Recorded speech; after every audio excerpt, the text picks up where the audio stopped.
High! সবাই কেমন আছো? আশা করি সবাই খুব ভালো আছো আর আমিও বেশ ভালো আছি। তো এখন দেখছো রাত্রে রাত প্রায় অনেকটাই রাত হয়ে গেছে, 7টা বেজে গেছে। আর আজকে ভালো দিন। কী দিন তোমরা তো জানোই। তো আজকে শুভ রথযাত্রা। সব্বাইকে তোমাদেরকে জানাই শুভ রথযাত্রা। আজকে দিনটা খুবই ভালো। জানি তোমরা সবাই ঘুরতে গিয়েছিলে কিন্তু আমার যাওয়া হয়নি। কেননা বৃষ্টিও পড়ছিল আর ও একটু কাজে চলে গেছিলো, তো একা একা কার সাথে যাব বলো, সেই জন্য গেলাম না। আর এখানে দেখো রাত্রে সকাল থেকে আজকে বৃষ্টিটা পড়ছে, যে খুব বৃষ্টি অঝোরে সেটা পড়েনি, তবে একবার করে বৃষ্টিটা পড়ছে, একবার করে ছাড়ছে, আবার পড়ছে আবার ছাড়ছে। তো এইভাবেই সারাটা দিন কেটেছে জলে জলে। আর এখানে দেখো সবজিটা বানাবো, আর এই যে একটা আম নিয়ে চলে এসেছি, তো আমটা জলে দিয়ে রেখে দেবো। আর এখানে চানার সবজি বানাবো আজকে। তো চানাটা নিয়ে নিয়েছি আর এখানে আলুটাও ধুয়ে পরে দিয়ে দিচ্ছি। এটা সেদ্ধ হতে দেবো, তারপর একদিকে আটাটা মেখে রুটিটা বানাবো। এখানে জলটা দিয়ে দিলাম।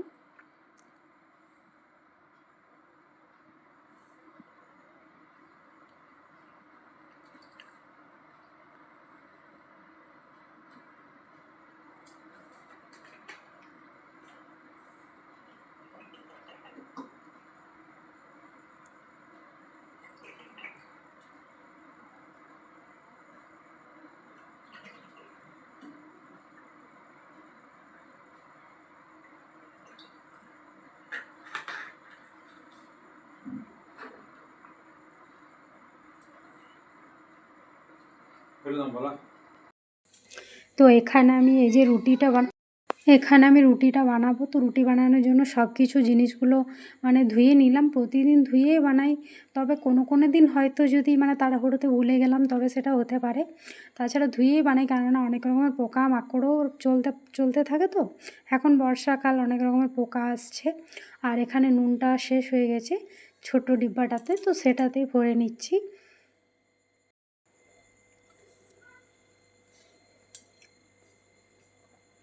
আসলে এখন বর্ষাকালের সময় নুন বা যে কোনো জিনিস রাখলেই কেমন একটা যেন মেহা মেহা হয়ে যাচ্ছে, তবে নুনটা একটু বেশি। নুন, মুড়ি, বিস্কুট এগুলো একটু বেশিই মেহা মেহা হয়ে যাচ্ছে। অন্য জিনিসগুলো না হলে এতটা হয়নি, তবে এই জিনিসগুলো একটু বেশিই মেহা মেহা হয়ে যাচ্ছে।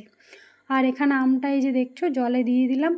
এবার আটাটা মেখে নেব। তো এক সাইডে চানাটা হোক আর এক সাইডে আটাটা ততক্ষণে মেখে নিই।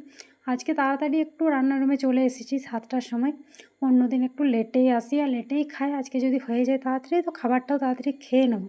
লেট করব না, কেননা বাইরে জলটাও পড়ছে আর বৃষ্টিতে ভালো লাগছে না। তাড়াতাড়ি রান্নাবান্না করে খেয়ে দিয়ে চলে গেলেই ভালো, কেননা রান্নার রুম আর আমাদের রুম একটু মাঝে উঠোন আছে। তো বারবার যাওয়া আসা করতে অনেকটা বিরক্ত লাগছে। বৃষ্টিতে ভেজে যাচ্ছে চুলগুলো, যতই ছাতা নিয়ে যাওয়া আসা করি তাও। সেই জন্য আর এখানে আটাটা ভালো করে মেখে নিচ্ছি। তো আটাটা আজকে কি হয়েছে, একটুই তো আটা মাখি আমি।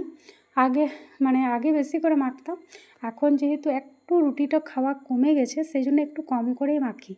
এখানে আজকে একটু জলটা আমি বেশিই দিয়ে ফেলেছি, সেই জন্য আটাটা হয়ে গেল নরম।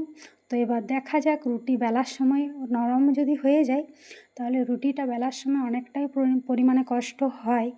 তো একটু আধটু আটা দিয়ে একটু শক্ত করার চেষ্টা করব যতটা হবে। আর এখানে এক্ষুনি কাকুটা দুধ দিয়ে গেল। তো দুধটা কয়েকদিন সকালে দিচ্ছিল, আগে তো রাত্রে দিত, তারপর আবার সকালে, এখন আবার রাত্রে দিচ্ছে। তো এই মাত্র দিয়ে গেল, তো দুধটা গরম করে নিচ্ছি। রাত্রে আমি দুধ দিয়ে সবজি রুটি খাবো, কেননা সকাল থেকে দুধ খাওয়া হয়নি, সেই জন্য। আর এখানে আটাটা প্রচণ্ড নরম হয়ে গেছে। তো যাই হোক, ওটাই কষ্ট করে কয়েকটা রুটি বানিয়ে নেব, কিছু করার নেই। আর বেশি আটা দিয়ে শক্ত করব না, এটাই ঠিক আছে, থাক।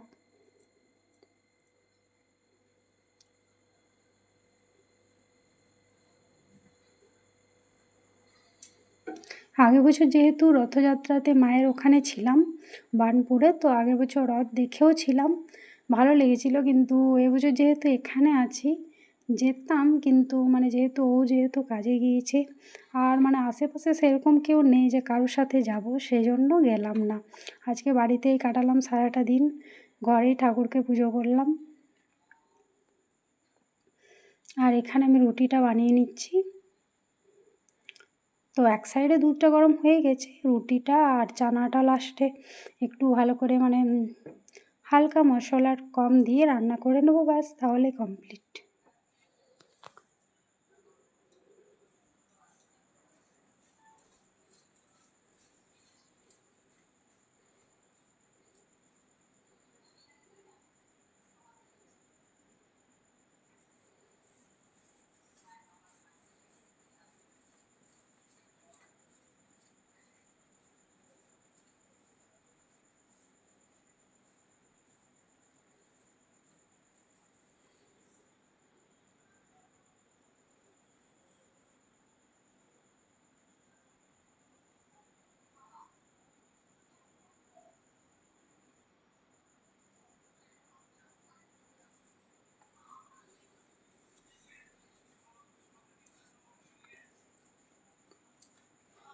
দেখছো রুটিটা বেলতে কতটা কষ্ট হচ্ছে, আসলে আমি জলটা অনেকটাই দিয়ে ফেলেছিলাম, সেই জন্য আটাটা অনেকটাই নরম হয়ে গেছে। তো যাই হোক আস্তে আস্তে বেলেই করব, আর আটা মেখে ওটাকে শক্ত করব না। আর আজকে মানে রান্নার রুমটা টুকটাক পরিষ্কার করেছি দুপুরের সময়, মানে দুপুরে বলতে খাবার আগে, দুপুরের খাবার খাওয়ার আগে অনেক কিছু টুকটাক নোংরা বসেছিল, সেই জন্য ভালো করে আজকে পরিষ্কারও করে নিয়েছি। আর খাবারের জায়গা যদি না পরিষ্কার থাকে তো কেমনই একটু লাগে, সেই জন্য। আর রাত্রে রান্না হয়ে যাওয়ার পর রাত্রে আমি আরেকবার ভালো করে পরিষ্কার করে নিই। আর যদি রাত্রে মানে যেগুলো রান্না করি তো সেই বাসনগুলো যদি ধুতে ইচ্ছা হয় তো ধুই, আর না হলে বাসন মানে বেসিনে জল দিয়ে রেখে দিই, তারপরের দিন মানে সকালবেলায় ধুয়ে নিই। যদি ইচ্ছে করলো কোনো কোনো দিন হতে হয় তো সে শরীরটাও ঠিক লাগে না বা ইচ্ছেটাও করে না, সেই জন্য তখন সকালে ধুই। আর যেদিন মানে খুব এনার্জি থাকে সেদিন রাত্রেই ধুয়ে নিই। তাছাড়া রান্নারুমের তাক গ্যাস সব কিছু প্রতিদিন রাত্রে পরিষ্কার করেই রাখি, কেননা রান্নারুম রাত্রে বলে পরিষ্কার করে রাখতে হয়, সেই জন্য। আর এখানে টমেটোটা কেটে নিচ্ছি, সবজিটা বসিয়ে দিচ্ছি। রুটি বানানো কমপ্লিট, এবার চানাটা ভালো করে রান্না করে নেব। তো যাই হোক কম মশলা সব কিছু দিয়ে নিরামিষ আজকে, তো আজকেও নিরামিষ কালকেও নিরামিষ, কালকে যেহেতু ব্রত পুজো আছে সেই জন্য। আর তাছাড়া গতকালও বৃহস্পতিবার ছিল, তো আজকে পরপর এখন 3 দিন নিরামিষই চলবে, কোনো কিছু চলবে না, সবাই খাচ্ছে। আর এখানে এই যে তেলটা দিয়ে দিলাম,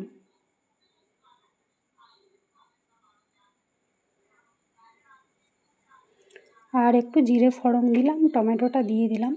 টমেটো না দিলে আমার সবজি মানে যে কোনো সবজি আমার ভালো লাগে না, টমেটো আমার চাই। কোনো কিছু থাক না থাক বাড়িতে টমেটোটা তো আমার চাই। টমেটো না থাকলে মনে হয় যেন বাড়িতে কিছুই নেই। তো যাই হোক আপাতত একটা ছোট্ট মতন একটু টুকরো মানে অর্ধেকটা টমেটো দিলাম, একটা গোটা দিলাম না, এতটুকু সবজির জন্য গোটা লাগবে না, সেই জন্য আর কি। আর দেখছো সিম্পলভাবে রান্নাটা করব। তো চানা আমি আরেক রকমভাবে বানাই, সেটা খুবই রিচ রান্না হয় গরম মশলা আর সব কিছু দিয়ে, বাট ওটা করব না, আজকে সিম্পলভাবে রান্নাটা করব।